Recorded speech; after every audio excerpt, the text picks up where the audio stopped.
ভিতরে যে আটিটা সেটা ফেলে দেবো। কাঁচা আমের শরবত, এই শরবত খেতে খুব। নমস্কার বন্ধুরা, অরিত্রিস কিচেনে আরও একটা নতুন ভিডিওতে আপনাদের সকলকে স্বাগত জানাই। চলে এসেছি আরও একটা নতুন রেসিপি নিয়ে। তো আজকে যে রেসিপিটি শেয়ার করবো সেটি একটি শরবতের রেসিপি। তো আগেও আমি দুটো শরবতের রেসিপি আপনার সঙ্গে শেয়ার করেছি। একটা হচ্ছে তরমুজের শরবত আর একটা হচ্ছে গন্ধরাজ ঘোল। তো আজকে যে শরবতটা আপনাদের সঙ্গে শেয়ার করছি সেটা হচ্ছে কাঁচা আমের শরবত। এই কাঁচা আমের শরবত আমাদের গরমকালে খেতে খুব ভালো লাগে এবং আমাদের শরীরকে ঠান্ডাও করে কাঁচা আমের শরবত।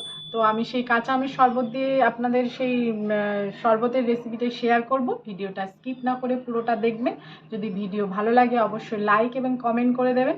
আর নতুন বন্ধুরা চ্যানেলটিকে সাবস্ক্রাইব করতে ভুলবেন না। পাশে থাকা বেল আইকনটি প্রেস করে অল নোটিফিকেশন অন করে দেবে। তাহলে চলুন ভিডিওটা শুরু করি।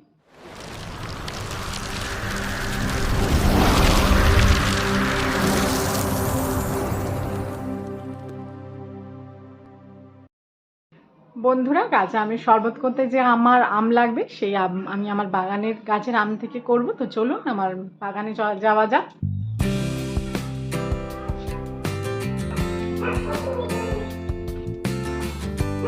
বন্ধুরা, আমাদের এই একটা আম গাছ, এটা আটি আম, গাছটা অনেকটা লম্বা, আমি পারতে পারবো না। আম হয়েছে, এবার বেশি আম হয়নি গাছে।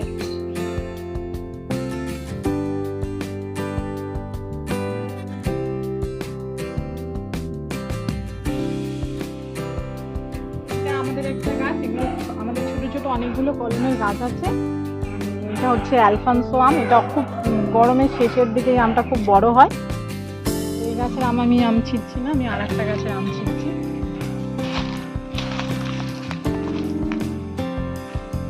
আমাদের আর একটা আম গাছ, গাছটা দেখো।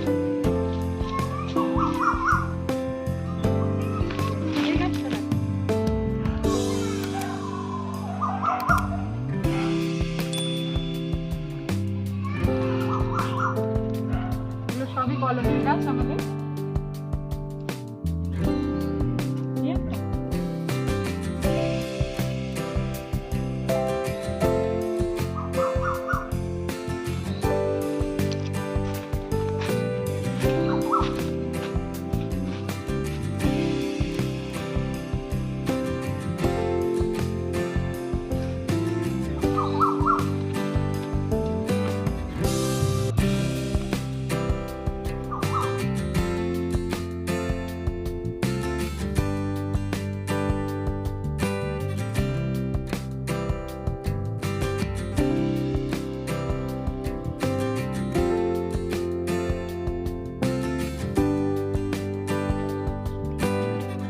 আমগুলো আমি কলদিন ধুয়ে নিই।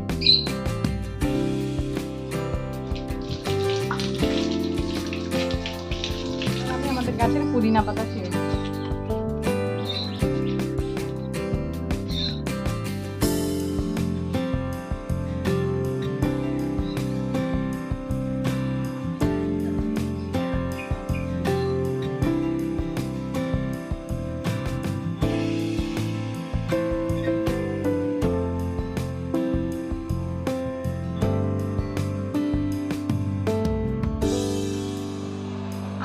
কাঁচা আমের শরবত করার জন্য আমি 4টে কাঁচা আম নিয়ে নিয়েছি। এবার এটা আমি কেটে ছুলে নেব।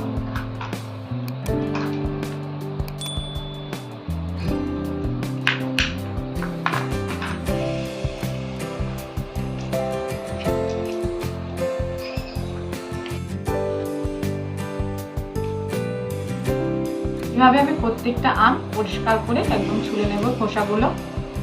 এবার একটা পাত্রে আমি রেখে আমি এইভাবে প্রত্যেকটা আমের খোসা ছাড়িয়ে নিয়েছি। এটা আমি জল দিয়ে দিয়েছি।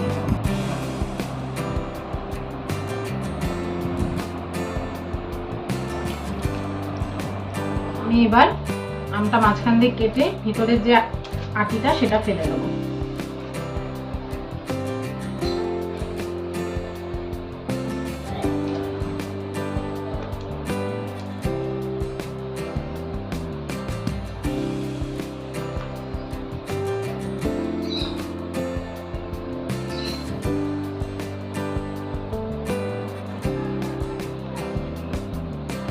এভাবে আমি প্রত্যেকটা আমের আটিগুলো বের করে নিচ্ছি। আমি একটা মিক্সিং বোল নিয়ে নিয়েছি, এটা আমি কাঁচা আম কেটে আটি ফেলে ভালো করে পরিষ্কার করে ধুয়ে নিয়েছি। এবার এই আমটা মিক্সিং বোলে দিয়ে দিলাম।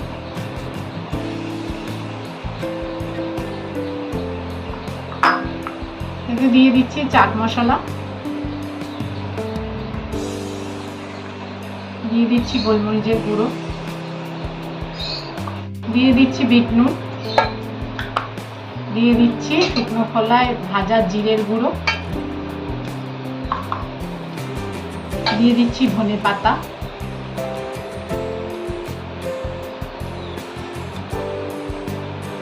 আর দিয়ে দিচ্ছি পুদিনা পাতা।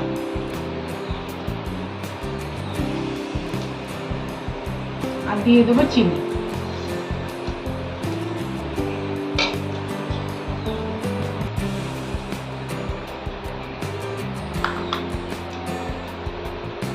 আর দিয়ে দেবো এতে পরিমাণ মতন জল।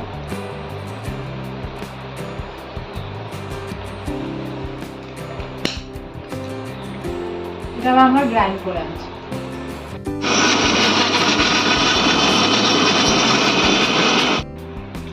আমরা এটা গ্রাইন্ড করে এনেছি।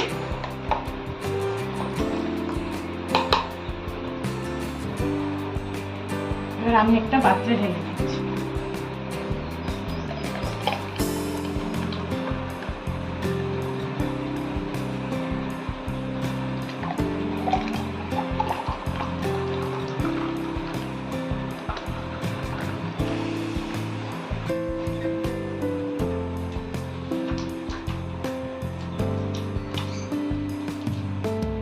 আমি এর মধ্যে দিয়ে দিচ্ছি বরফের টুকরো,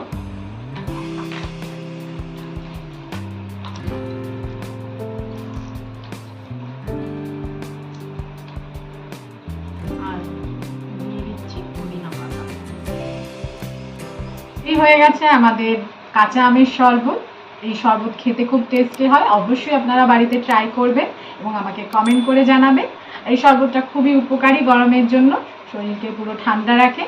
তো রেসিপিটা যদি ভালো লাগে অবশ্যই লাইক এবং কমেন্ট করে দেবেন। আর নতুন বন্ধুরা চ্যানেলটিকে সাবস্ক্রাইব করে দেবেন, পাশে থাকা বেল আইকনটি প্রেস করে অল নোটিফিকেশন অন করে দেবেন। তাহলে সবাই সুস্থ থাকবেন, ভালো থাকবেন। দেখা হবে পরের ভিডিওতে। টাটা।